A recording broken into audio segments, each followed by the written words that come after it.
ازيكم عاملين ايه؟ يا رب تكونوا بخير. النهارده هنعمل ايس كريم من دريم. تعالوا نشوف المقادير مع بعض. وقبل ما نبدا الفيديو ما تنسوش تعملوا لايك والاشتراك في القناه عشان يوصلكم كل جديد.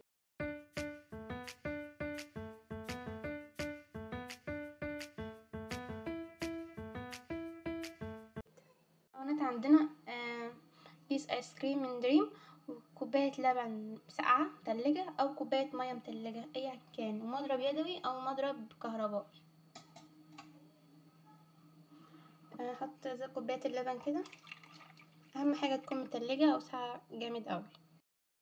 هحط البودر،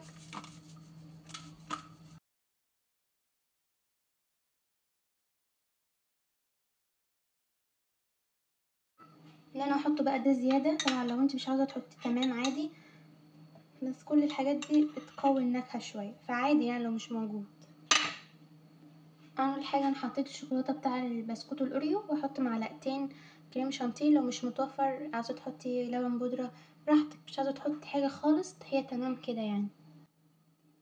هضرب بقى بالمضرب كويس جدا كده، اقل حاجه 3 دقايق. المضرب طبعا هيستعجل، بس انا هضربه بالمضرب اليدوي يعني حوالي 3 دقايق كده كتير.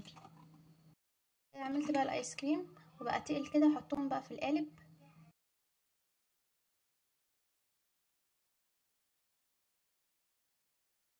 لازم يتقل كده شويه.